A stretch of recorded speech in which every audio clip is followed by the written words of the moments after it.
50대부터 힘 빠지는 건 노화가 아닙니다. 혹시 요즘 이런 적 있으세요? 마트에서 장을 보고 집에 돌아오는데 현관문 앞에서 그냥 주저앉고 싶었던 적이요. 분명히 그렇게 무거운 것도 아닌데 팔이 후들거리고 다리는 천근만근인 그 느낌. 아니면 이런 경우는요. 손주랑 공원에 나가서 조금 뛰어다녔을 뿐인데 집에 돌아오니 기운이 빠져 저녁도 못 먹고 그냥 쓰러져 버린 적이요. 그때 드셨던 생각, 저도 압니다. 이제 나이가 들었으니까 어쩔 수 없지. 그 생각, 오늘 이 영상을 보고 나면 완전히 바뀔 겁니다. 저도 몇 년 전까지 똑같이 생각했거든요. 55살에 갑자기 계단 오르기가 버거워지면서 내 몸이 이제 내리막이구나 싶었어요. 그런데 그게 노화가 아니었습니다. 재료가 부족했던 거였. 오늘 이 영상을 끝까지 보시면 매일 아침 일어나는 게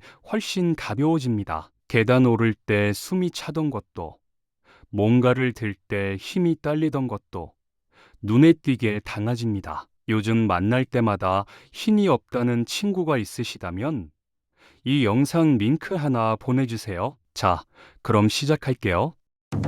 힘이 없고 쉽게 지친다고 하면 주변에서 꼭 이런 말을 합니다. 운동을 안 하니까 그렇지. 사실 저도 그 말을 귀에 딱지가 않도록 들었어요. 그래서 실제로 해봤습니다. 아침마다 동네 한 바퀴를 돌기 시작했어요. 처음엔 10분, 그 다음엔 20분, 나중엔 30분까지 늘렸죠. 그런데 이상한 거예요. 운동을 하면 할수록 오히려 몸이 더 무겁고 다음 날은 일어나기가 더 힘든 겁니다.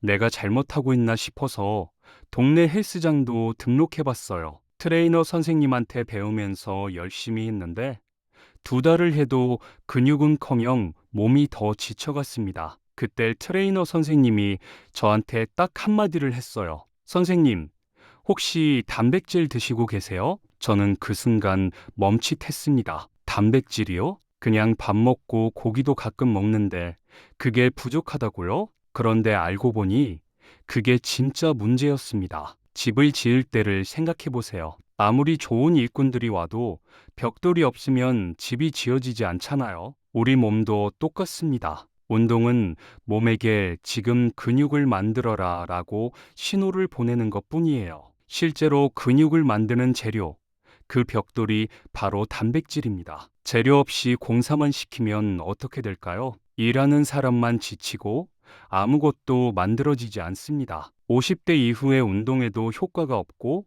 오히려 더 지치는 분들 계시죠? 운동을 잘못하고 있는 게 아닙니다. 재료가 부족한 겁니다. 그런데 여기서 한 가지 여쭤볼게요. 단백질이 근육에만 필요하다고 생각하고 계셨나요? 그렇게 알고 계셨다면 지금부터 드리는 말씀이 꽤 놀라우실 겁니다. 우리 몸을 자동차라고 생각해 보세요. 자동차가 달리려면 기름이 있어야 하잖아요. 그런데 단백질은 기름이 아니라 자동차 그 자체를 만드는 부품입니다. 엔진도, 바퀴도, 차체도 전부 단백질로 만들어지는 거예요. 근육도 단백질로 만들어지고 피부도 단백질로 만들어집니다. 머리카락도, 손톱도, 우리 몸속 장기들도 전부 단백질로 이루어져 있어요. 심지어 우리 몸을 지켜주는 면역 세포도, 몸의 균형을 잡아주는 호르몬도 단백질이 있어야 만들어집니다. 쉽게 말하면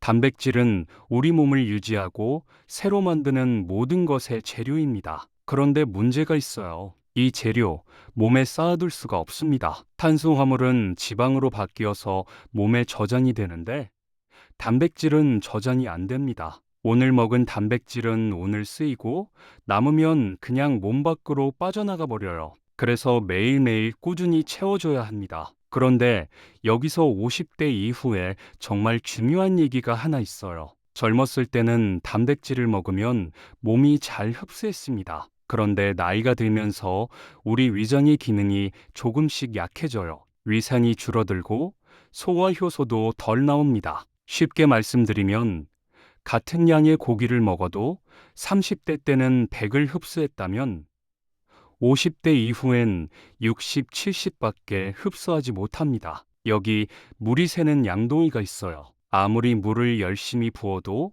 새는 속도가 빠르면 양동이가 채워지지 않죠. 50대 이후 우리 몸이 딱 이 상태입니다. 먹어도 몸에 남지 않는 이유가 바로 여기에 있어요. 흡수 자체가 예전만큼 안 되는 겁니다. 그러니까 나는 고기도 먹고 밥도 잘 먹는데 왜 이러지? 하셨던 분들, 잘못 드신 게 아닙니다. 먹는 양의 문제가 아니라 흡수의 문제였던 거예요. 그럼 어떻게 해야 하는지 조금 이따가 구체적으로 알려드릴게요. 그 전에 지금 여러분 몸이 단백질이 부족한 상태인지 아닌지 지금 바로 확인해 보실 수 있습니다. 제가 말씀드리는 항목들 하나씩 들으시면서 나한테 해당되는 게 있는지 체크해 보세요. 2개 이상 해당되신다면 지금 몸이 단백질 부족 신호를 보내고 있는 겁니다. 첫 번째, 아침에 일어날 때 몸이 무겁고 개운하지 않습니다. 잠을 자는 동안 몸이 회복되려면 단백질이 필요한데 재료가 없으니 회복이 덜 된 채로 아침을 맞이하는 겁니다. 두 번째, 조금만 걸어도 다리가 무겁고 쉽게 지칩니다. 단백질이 부족하면 근육이 조금씩 줄어듭니다. 예전엔 거뜬했던 거리가 요즘 유독 힘들게 느껴지신다면 이미 신호가 시작된 겁니다. 세 번째, 식사를 했는데도 자꾸 단 것이 당깁니다. 단백질이 부족하면 몸이 에너지를 빨리 채우려고 당분을 찾습니다. 의지가 약한 게 아니라 몸이 보내는 신호입니다. 네 번째, 작은 상처나 멍이 잘 낫지 않습니다. 피부를 새로 만들고 상처를 아물게 하는 것도 단백질이 하는 일입니다. 재료가 부족하니 회복이 느려지는 거예요. 다섯 번째, 머리카락이 부쩍 많이 빠집니다. 머리카락의 90% 이상이 단백질로 이루어져 있습니다. 머리숱이 눈에 띄게 줄었다면 한 번쯤 의심해 보셔야 합니다. 여섯 번째, 감기나 몸살에 유독 자주 걸립니다. 면역세포도 단백질로 만들어집니다. 단백질이 부족하면 몸을 지키는 방어막이 얇아지는 겁니다. 일곱 번째, 집중이 잘 안 되고 자꾸 멍해집니다. 뇌에서 정보를 전달하는 물질도 단백질에서 만들어집니다. 단백질이 부족하면 머릿속이 자꾸 흐릿해집니다. 자, 몇 가지나 해당되셨나요? 2개 이상이라면 지금 이 순간부터 단백질을 진지하게 챙기셔야 합니다. 그런데 여기서 많은 분들이 이렇게 말씀하십니다. 나는 고기도 먹고 밥도 잘 먹는데 왜 이런 증상이 생기지? 그 이유, 지금 바로 말씀드리겠습니다. 많은 분들이 이렇게 생각하십니다. 나는 삼겹살도 먹고 갈비찜도 먹고 밥도 잘 챙겨 먹는데 뭐가 부족해? 충분히 그렇게 생각하실 수 있어요. 그런데 여기서 딱 한 가지 질문을 드리겠습니다. 고기를 드실 때 밥이랑 같이 드시나요? 대부분 그러시잖아요. 김치에 밥 한 공기, 국 한 그릇, 거기에 고기 몇 점. 사실 이게 문제입니다. 밥과 국으로 배를 먼저 채우고 나면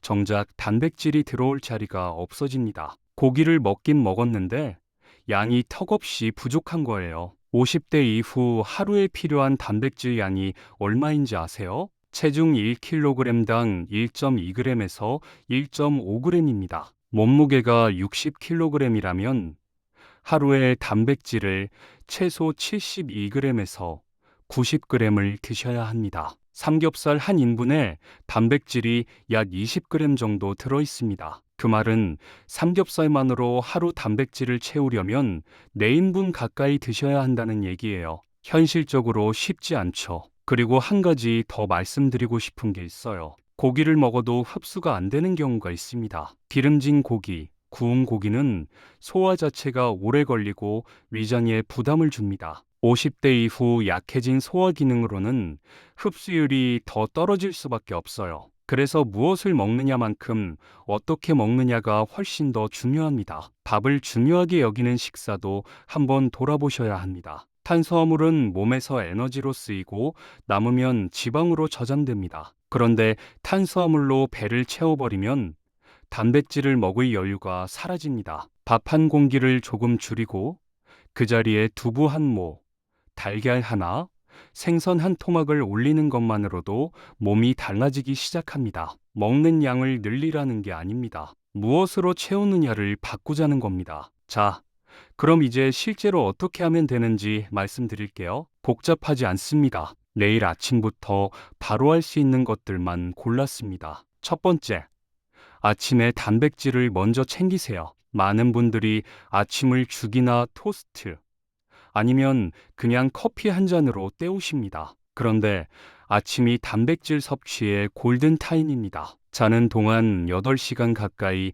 아무것도 먹지 않은 몸이 아침에 가장 빠르게 단백질을 흡수합니다. 달걀 2개, 두부 반모, 우유 한 잔 중에 하나만 아침에 추가해 보세요. 거창하게 바꾸실 필요 없습니다. 딱 하나만 더 올리는 겁니다. 두 번째, 한 번에 몰아 드시지 말고 나눠서 드세요. 단백질은 한 번에 많이 먹는다고 다 흡수되지 않습니다. 우리 몸이 한 번에 흡수할 수 있는 단백질의 양은 30g 안팎입니다. 그 이상은 흡수되지 못하고 그냥 빠져나갑니다. 저녁에 고기를 한꺼번에 많이 드시는 것보다 아침, 점심, 저녁 3끼에 나눠서 조금씩 드시는 게 훨씬 효과적입니다. 달걀은 아침에, 두부는 점심에, 생선은 저녁에, 이런 식으로 나눠보세요. 세 번째, 운동 전에 단백질을 먼저 드세요. 운동하기 30분 전에 단백질을 조금 드시면 운동 효과가 훨씬 달라집니다. 재료를 먼저 채워놓고 공사를 시작하는 거예요. 달걀 하나, 두유 한 팩, 아니면 그릭 요거트 작은 것 하나면 충분합니다. 운동 후에도 30분 안에 단백질을 드시면 근육 회복에 큰 도움이 됩니다. 정리하면 이렇습니다. 아침에 단백질 하나 추가하고 3끼에 나눠서 드시고 운동 전후에 조금씩 챙기는 것, 이 3가지만 지키셔도 한 달 안에 몸이 달라지는 걸 느끼실 수 있습니다. 특별한 영양제가 필요한 게 아닙니다. 지금 드시는 식사에서 단백질 비중을 조금만 높이는 것, 그것만으로 충분히 시작할 수 있습니다. 오늘 영상을 보시면서 혹시 이런 생각 드셨나요? 이게 다 나 얘기잖아. 그 느낌. 맞습니다. 힘이 빠지고 쉽게 지치고 아침마다 몸이 무거운 것, 그게 나이 탓이 아니었습니다. 몸이 필요한 재료를 제때 받지 못하고 있었던 거예요. 생각해보면 우리가 집을 고칠 때도 재료가 있어야 고칠 수 있잖아요. 우리 몸도 똑같습니다. 재료를 채워주면 몸은 스스로 회복하려고 합니다. 지금 당장 거창하게 바꾸실 필요 없습니다. 내일 아침 식탁에 달걀 하나만 더 올려보세요. 그 작은 변화 하나가 한 달 뒤 여러분의 아침을 바꿔놓을 수 있습니다. 계단을 오를 때 덜 힘들어지고, 오후가 돼도 덜 지치고, 아침에 일어날 때 몸이 조금 더 가벼워집니다. 나이가 들어서 어쩔 수 없다고 포기하지 마세요. 지금 이 순간부터 시작하면 몸은 반드시 달라집니다. 오늘 영상이 도움이 되셨다면 좋아요 한번 눌러주시고 구독도 부탁드립니다. 오늘도 건강하게 잘 챙기세요.